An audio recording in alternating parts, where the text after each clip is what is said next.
말씀의 제목은요, 오늘은 긍휼의 은사입니다. 우리가 이제 계속해서 수요일마다 그 은사에 대해서 알아보고 또 그 진단하고 이렇게 또 우리가 그 은사에 대해서 또 더욱더 그 개발하고자 합니다. 오늘 이렇게 오늘 은사로서 긍휼의 은사에 대해서 살펴보는데요.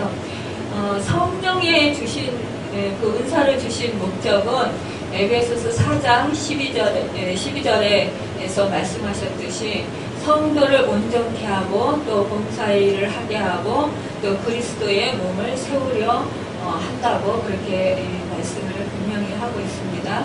이 긍휼의 은사를 헬라어 사전에서는 그 뜻을 측은히 여기다, 또 동정하다, 또 불쌍히 여기다, 또 긍휼히 여기다, 은총을 베풀다라는 뜻으로 번역해 놓았습니다. 이 긍휼의 은사는요, 동정이 행동으로 옮겨져서 고통받고 있거나 또 도움이 필요한 사람을 억지로 하거나 마지못해 하는 경우가 아니라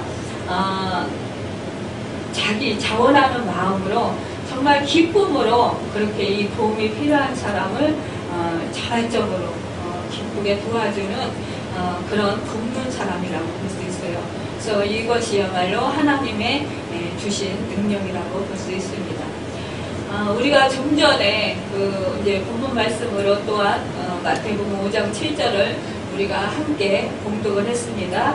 긍휼히 여기는 자는 긍휼히 여김을 받을 것이며, 이 말씀은 우리 주님께서 말씀해 주셨습니다. 이렇게요, 우리가 이 은사를 가진 사람, 정말 얼마나 복된 그 사람인지 몰라요. 사실상요, 우리 하나님께서 우리를 긍휼히 여겨주시지 아니하셨다면 우리를 택해 주시지 않았을 거예요. 우리가 정말 하나님께서 긍휼히 여겨주셨기 때문에 또한 우리가 택함을 받고 하나님의 자녀가 되었습니다. 또 하나님께서 우리를 긍휼히 여겨주셨기 때문에 예수 그리스도를 이 땅에 보내셔서 우리 주님으로 하여금 그 십자가를 우리 죄를 대신해서 감당하게 하시고 우리로 하여금 이렇게 살도록 생명의 길을 열어놓으셨습니다. 우리 하나님 아버지께서 긍휼히 여기셔서 우리가 허물과 죄로 죽을 수밖에 없었던 죄인들이 정말 멸망하고서 우리가 영벌에 처해져서 불꽃 가운데서 그렇게 통곡하면서 그렇게 정말 몸부림치면서 살아가야 할 인생들이 이렇게 주님의 은혜로 구원을 받았다라는 것입니다. 이것이야말로 큰 축복 중에 큰 축복인 것입니다. 그래서요, 이 긍휼의 은사가 더욱더 복된 것이라고 알 수가 있습니다. 긍휼의 은사는요, 정말 자기도 복을 받고 또 다른 사람들에게도 복을 주는 그런 은혜를 누릴 수 있는 것입니다. 사실상요, 저는 이 긍휼의 은사를 참 사모했어요. 그래서 하나님께 이 긍휼의 은사를 달라고 기도도 했지만 또한 저에게도 이런 긍휼의 은사가 있는 것을 발견하고 참으로 감사하게 됐습니다. 어떻게 보면은요, 이 긍휼의 은사를 가진 사람이 사실상 그 복을 받는 데 있어서 그런 그 축복의 그런 통로의 역할을 감당할 수 있다는 것이 더욱더 복된 것 같습니다. 사실상요, 이 세상이 지금 과학 문명이 발달하고 모든 그 사이에 그 산업들이 다 발달하면서 사실상 이 세상이요, 살아가기가 얼마나 각박합니까? 이 험한 세상에 서로가 서로를 돌보지 아니하고 남을 긍휼히 여기는 마음이 사라지는 이때에 우리가 긍휼의 은사를 받아서 긍휼을 베풀고 살아가는 사람이 있다면 그곳에는 하늘나라가 임할 것입니다. 하나님의 사랑이 흘러넘칠 것입니다. 그래서 주님의 영광을 높이는 그런 은혜를 누리게 될 것입니다. 그렇다면 오늘 긍휼의 은사의 정의에 대해서 함께 살펴보겠습니다. 오늘 본문에서요, 긍휼이 여기는 자는, 긍휼을 베푸는 자는 즐거움으로 할지니라라고 말씀을 하고 있습니다. 긍휼의 은사를 자비의 은사라고 부르기도 해요. 이 자비의 은사는 가감한 은사이기도 합니다. 소경 바디메오가 우리 예수님께서 지나가신다는 그런 소리를 듣고 어떻게 했습니까? 자기에게 자비를 베풀어 달라고 그러면서 계속 자기를 가로막는 사람들을 어떻게 했어요? 뿌리치고 계속해서 예수님을 불렀어요. 이렇게요, 정말 그 자비를 구했던 것입니다. 이 자비라는 뜻은요, 받을 만한 자격이 없는 자에게 갚을 것을 기대하지 않고 무조건 그런 베풀어 주시는 하나님의 그 은혜라고 정의할 수 있어요. 또한 그 긍휼의 뜻은 하나님 편에서 마땅히 주어야 하는데 우리가 불쌍해서 저주나 형벌을 주지 않는 것이라고 그렇게 풀이할 수도 있습니다. 권면하는 은사는요, 사랑의 말로 돕는 데 비해서 긍휼의 은사는 사랑의 행동으로 사람들을 돕습니다. 모든 신자들은 긴박한 상황이 생길 때만 사람을 돕습니다. 그러나요, 긍휼의 은사를 받은 사람은요, 평소에도 항상 자비를 베풀 그런 마음 상태가 되어 있는 거예요. 그래서 내 주변에 내가 섬겨야 할 사람, 내가 긍휼히 여기고 내가 그 사람에게 그 사랑을 펼칠 수 있는 사람, 내가 도와줄 사람이 어떤 사람인가를 찾아요. 항상. 그리고 이 사람은요, 언제나 정말 가장 힘들고 어떤 공동체에 가 있거나 어떤 곳에 갔을 때 가장 그 고통을 당하고 어려움을 당하는 사람의 형편은 너무나 잘 알아요. 그래서 어떤 사람이 가장 도움이 절실하고 가장 필요한가를 알아요. 그래서 그때 적절하게 아주 그 긍휼의 은사를 발휘해서 잘 도와줍니다. 그래서요, 사람들로 하여금 도움을 받고 다시 힘을 얻어서 다시 일어설 수 있는 그런 용기를 주고 힘을 주고 또 그 생기를 불어 넣어줄 수 있는 그런 역할을 감당하게 됩니다. 그래서요, 더욱더 그 하나님의 은혜가 차고 넘친다고 볼 수가 있고, 또 하나님의 사랑을 실천해서 드러내는 그런 그 신앙인이 될 수 있다는 것입니다. 누가복음 10장 30절에서 38절 사이에 보면은요, 사마리아인에 대해서 나옵니다. 어떤 사람이 그 예루살렘에서 여리고로 내려가다가 강도를 만나게 되잖아요. 그 강도들이 그 사람의 옷을 벗기고 때려서 거의 죽은 것을 버리고 그리고 감습니다. 이때요, 제사장이 그 길로 내려가다가 보았지만 어땠습니까? 피했어요. 또 레위인도 쓰러져서 다 죽어가는 사람을 봤어요. 그런데도 어떻게 했어요? 피해갔어요. 그런데 그 사마리아 사람은 이 사람을 보고 불쌍히 여겨서 가까이 가서 기름과 포도주를 그 상처에 붓고 또 싸매고 자기 짐승에게 태워서 주막으로 데리고 가서 돌보아주고, 그것도 부족해서 그 이튿날 그가 주막 주인에게 데나리온 2를 내어주고서 이 사람을 돌보아주라. 그리고 비용이 더 들면 내가 돌아와서 갚아주겠다. 이렇게 부탁까지 합니다. 이 사람이요, 이 강도 만난 사람을 도와주다가 부의를 당할 수가 있었어요. 그리고 또 이 사람이요, 강도 만난 사람을 도와주고 또한 자기 손해가 얼마나 많습니까? 또한 자기가 일을 보아야 할 텐데 아마 시간적으로도 어쩌면 중요한 일을 자기가 보는 데 있어서 그 일을 잘 보지 못하는 그래서 좀 시행착오를 겪어야 하는 그런 어려움도 있었을지 모릅니다. 이렇게요 자기가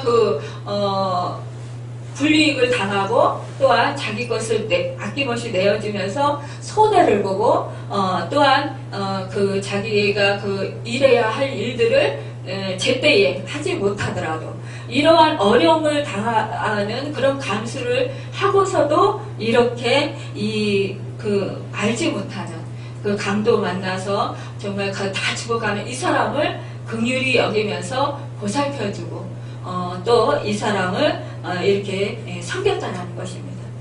이것이야말로 긍휼의 은사를 받은 사람의 대표적인 행동이라고 볼 수가 있어요. 이 선한 사마리아 사람같이 이렇게 이웃에게 자비의 은사를 베풀고 즐거워하면서 신앙생활의 깊은 성취감을 이 긍휼의 은사를 가진 사람은 맛보는 것입니다.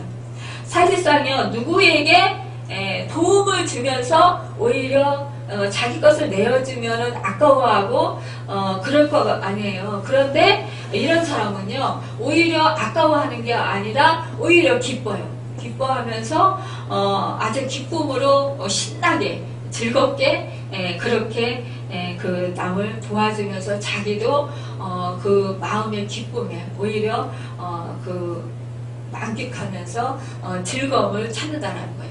그리고 그 성취감을 느끼면서 기뻐한다는 것입니다. 이 긍휼의 은사의 특징을 보면은요, 이렇게 고통받는 사람들의 고통이나 불안의 근원을 경감시켜 주는데 초점을 항상 둔다라는 거예요. 그리고 외롭고 잊혀진 사람들이 필요로 하는 것들을 늘 찾아낸다는 것입니다. 또 고난과 위기를 당한 사람들에게 사랑과 은혜와 위엄을 베풉니다. 또 고생스럽고 어려운 환경 속에서도요, 자기도 어려워요. 사실상요, 부유하다고, 부자라고, 남을 잘 돕는 게 아니잖아요. 사실상 우리 주변에 보면은요, 자기도 너무너무 힘들어요. 막 어떤 사람은 보면은요, 정말 쪽방에서 살면서도요, 자기도 끼니를 그렇게, 걱정할 정도에 있는데도 불구하고 주변에 어려운 사람들을 돕는 사람들을 보이네요. 우리 주변에 그런 사람들을 많이 보게 됩니다. 그런 사람들이야말로 바로 이렇게 긍휼의 은사를 받은 사람이라고 볼 수가 있습니다. 또 압박하는 사람의 개인적 혹은 사회적 문제에 관심을 갖고 늘 그것에 대해서 근심하고 걱정합니다. 이 긍휼의 은사를 가진 우리 이제 사도 중에 한 사람이 있는데요. 이 사람은 바로 바나바라고 바나바입니다. 이 바나바가요, 이 자기 밭을 팔아서 초대교회에 내놓았어요. 그래서, 그 성도들이 다 함께 정말 즐겁게 그렇게, 그 떡을 뗄 수 있었고, 또 사랑의 교제를 나눌 수가 있었습니다. 그리고요, 이 바나바는 예루살렘에서 이 사울에게요, 그러니까 바울이죠. 바울이 사울이었을 때, 그때요, 그 제자들이요, 이 바울이 사귀고자 했어요. 이 제자들에게 나가서 자기도 복음을 전하고자 했어요. 그런데 이 제자들이 어떻게 했습니까? 이 사울이었던 이 바울이요, 변한지 몰랐잖아요. 그리고 자기들을 옥에 가둘까봐 두려워서요, 이 바울을 가까이 하지 않았어요. 오히려 피하고 멀리 했었습니다. 이 예수님 제자님을 믿지 않았었어요. 그런데 이 바나바가요, 사울인 이 바울이 예수님을 만날 사건이라든가 또 이 바울이 어떻게 변화되었는지에 대해서 쭉 설명을 하면서 이 제자들에게 설득을 했어요. 그러자 그곳에서 함께 이제 복음을 전할 수 있는 그런 은혜가 주어졌습니다.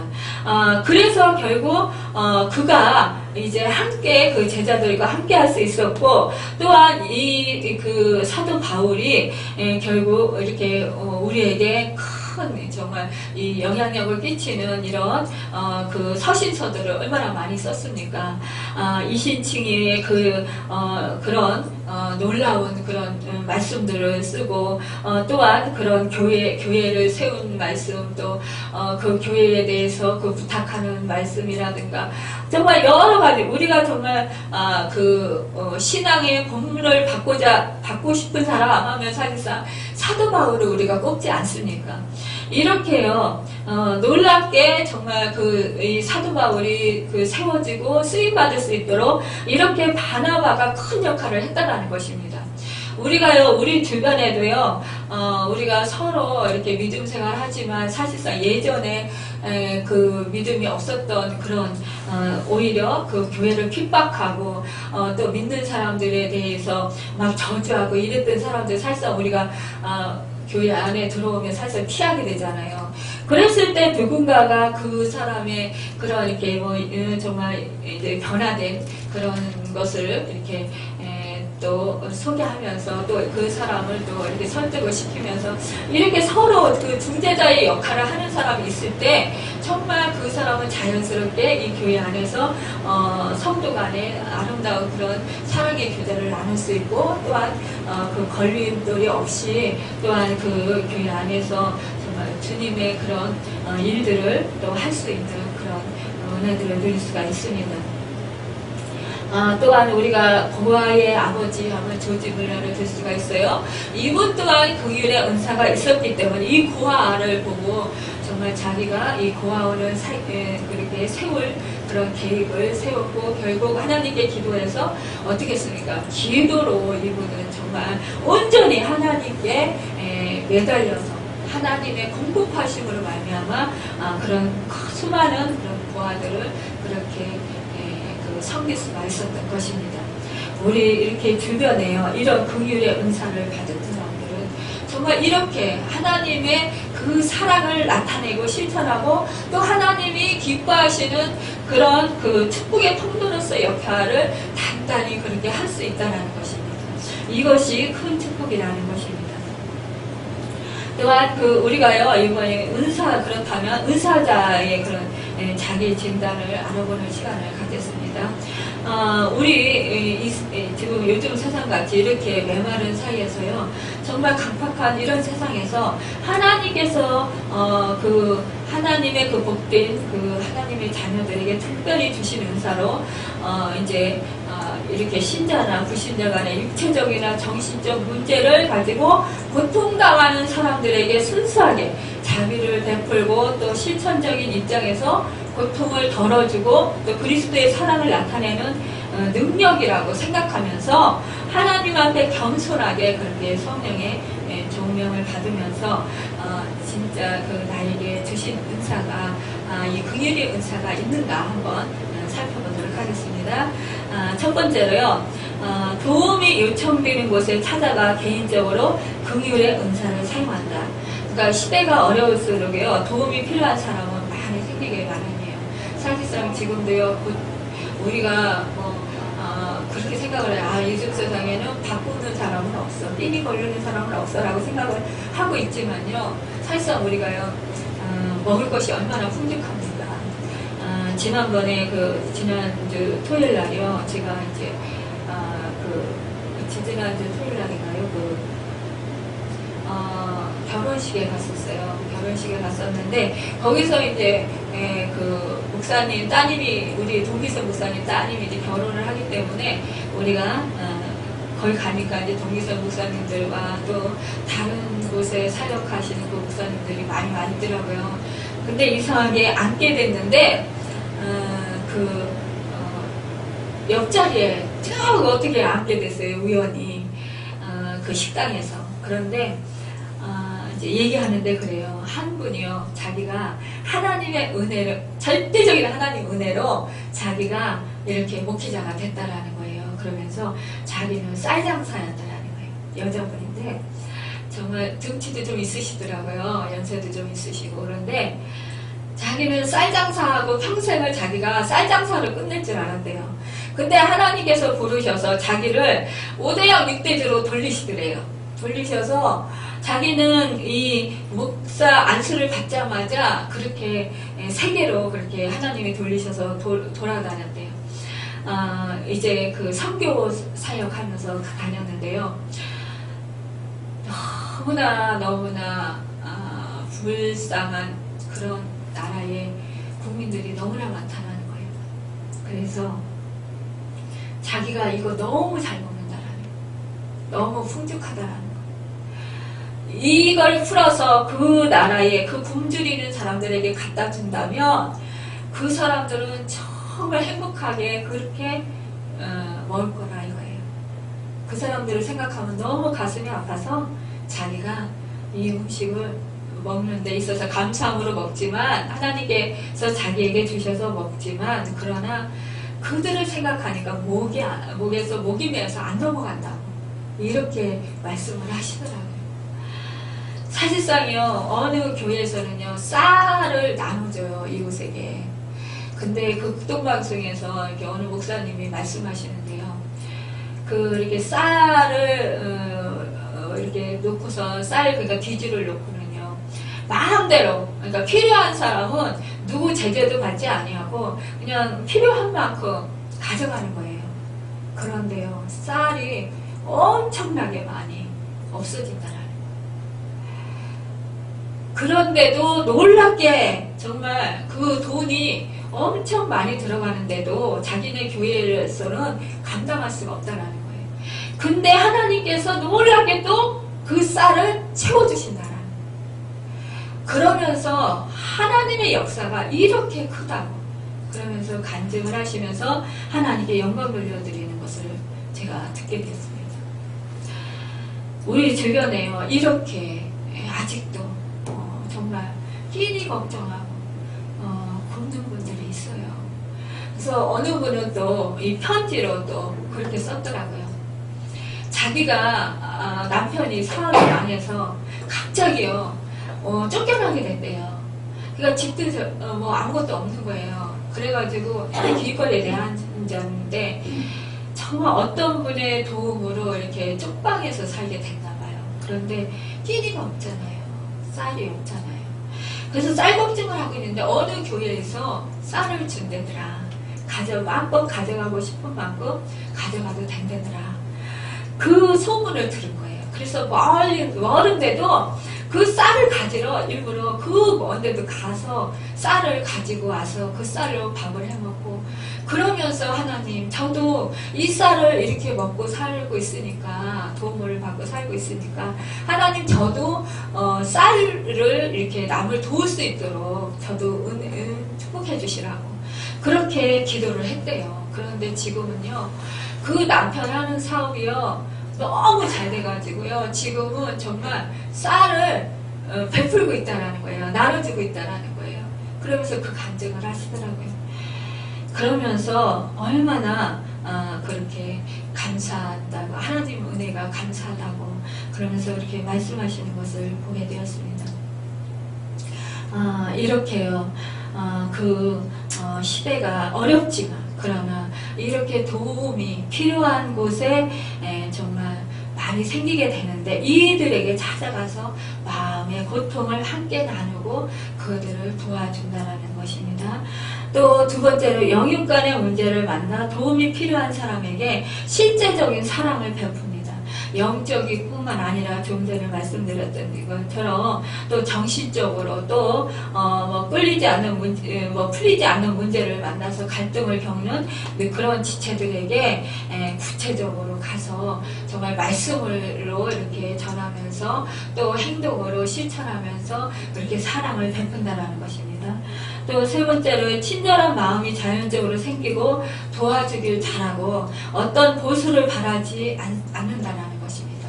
자기가 그렇게 사랑을 실천했으면 어떤 사람을 도와줬으면 절대적으로 그것을 보수를 바라지 않고 그냥 무료로 그렇게 봉사를 한다라는 것이에요. 근데 제가요 이 긍휼의 은사를 이렇게 말씀을 준비하면서요 생각을 해보니까 사실상 우리 교회에 우리 성도님들이 이 은사를 많이 가지고 계신 것 같아요. 그래서 얼마나 감사한지요 그런지. 그래서요 정말 이웃에 그런 도와주고 싶은 마음이 생기고 어떤 대가를 기대하지 않는다는 것입니다. 또 네 번째로 가족을 잃은 자나 아니면 근심에 처한 자, 또 사업에 실패한 자에게 정신적으로 물질적으로 도움을 주고 싶어하는 사람입니다. 참으로 우리가요 갑자기 뭐 사업에 이렇게 실패할 수도 있고 또 어려운 환경에 처해 있는 그런 사람들이 있을 수 있어요. 그럴 때 그 사람들을 찾아가서 내가 도와주고 싶고 또 실제적으로 돕는 사람인 것입니다. 다섯 번째, 또 가난한 자, 고아, 바보, 정신 이상자와 또 교제하면서 도움을 전달하는 것입니다. 우리 주변에 이렇게 도움이 필요한 사람이 많이 있어요. 또 주님이 이제 세상에 오셔서 하신 것처럼 우리도 이렇게 이웃을 위해서 살아가야 될 것입니다. 이렇게요. 이 은사를 지금 제가 말씀드렸는데 어떻습니까? 여러분 체크해 보니까 5가지 다 되시는 분도 있지요. 지금 이 자리에서. 그리고 아마 4개, 3개 있으신 분도 있으실 것입니다. 그렇다면요, 긍휼의 은사를 가진 사람이 주의할 점을 한번 살펴보면요, 사람을 고통에서 구하려는 것이 오히려 그들에 대한 하나님의 역사를 방해할 수도 있다는 사실을 알아야 됩니다. 그래서 우리가요, 내 마음만 가지고 내가 저 사람 불쌍하니까, 저 사람 힘드니까, 저 사람 고통스러워하니까 참 너무 안타까워, 내가 도와줘야 돼, 이 마음이 앞서거든요. 이 긍휼의 은사를 가진 사람은요. 그래서요, 무작정 앞뒤 헤아리지 않고요, 무작정 내가 그냥 막 앞서서 도와주는 사람이 있어요. 그런데요, 이것은 오히려 하나님의 그 일을 방해하는 결과가 돼요. 왜냐하면 그 사람이 지금 하나님께서 부르시는 그런 방법일 수가 있거든요. 이 사람이 신앙이 약해서 또 신앙 성숙을 이루어야 되는데, 그래서 이 연단이 필요한데 그 연단을 받지 못하도록 도와주기 때문에 결국 이 사람은 도움을 받으니까 하나님을 안 찾게 돼요. 그래서 하나님께 가까이 가지 못하게 되고 영적으로 성장을 이루지를 못하게 됩니다. 그래서 방해가 돼요. 그리고 또 불신자 같은 경우 하나님을 찾지 않아요. 자기가 필요한 게 없으면, 또 자기가 고통을 받지 아니하면 하나님을 찾지 아니하고 자기 힘으로 자기 능력으로 살아갈 수 있다라는 그런 마음을 가지고 있기 때문에 결국은 하나님의 도움이 필요하지 않다라고 생각해서 하나님을 찾지 않기 때문에 결국은 그 사람은 하나님과 가까워질 수가 없어요. 그래서 이런 고난이 있을 수가 있어요. 그런데 이것을 내가 도와줌으로 해서 방해가 된다는 거예요. 또한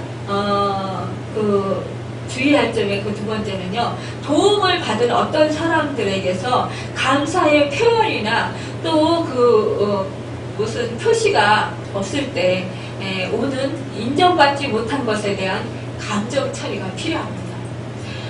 그러니까요, 우리가 누군가를 정말 안타까워서 도와줬어요. 순수한 마음으로, 좋은 마음으로, 기쁜 마음으로, 정말 도와주고 싶은 마음으로, 안타까운 마음으로 도와줬는데, 아니 그 사람이 고맙다는 말도 안 하고 오히려 당연하다는 듯이 그렇게 나올 때가 있어요. 사실상 그럴 때 이제 처음에 뭐 한 번, 두 번은 그냥 그렇게 넘어갈 수 있는데 3번, 4번 뭐 이렇게 계속 지속되다가 보면 어느샌가는 오히려 그 사람이 더 많은 것을 요구할 때가 있어요.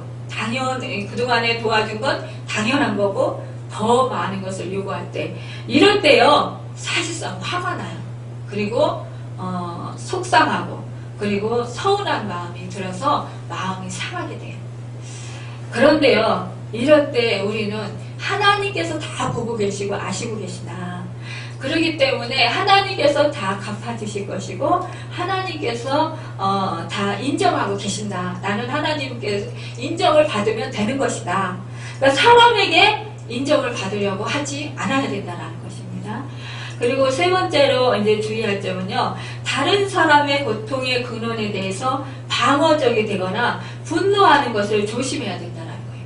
안타까운 나머지 상대방의 그 감정이 내 감정으로 그게 유입이 돼서 지나치게 그 사람보다 더 슬퍼하거나 막 그 사람의 그런 환경과 그 사람 여건을 보면서 막 화내는 거예요. 내가 속상해하고 이런 것을 조심해야 된다는 것이에요.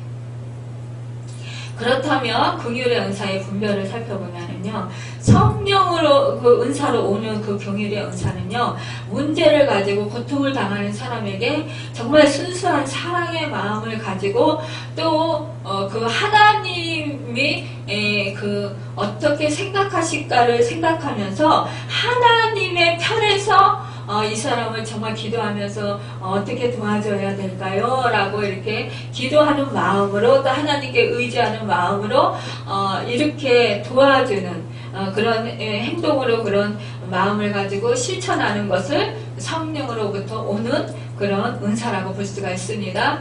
그리고 이제 그런데 인간의 그런 생각으로 재능으로 오는 은사라고 볼 수 있는 거는요. 이제 그 그리스도의 그런 정신이 아닌 인간의 그런 기본 양심으로 이웃을 그냥 불쌍히 여기는 마음으로 그냥 도와주는 거예요. 이런 게 있습니다. 또한 이제 사탄의 유사품이 있는데요. 하나님의 사랑이나 인간의 이성적 그 자비가 아닌 그런 세상의 방법을 동원해서 위로하려고 한다는 것입니다. 그것은 세상의 쾌락이나 안일이나 또 물질이나 명예에서 찾으려 한다는 것입니다. 이렇게요, 결론을 말씀드리면 이와 같이 긍휼의 은사는 교회 안에 모든 지체에게 주어진 것이 아니에요.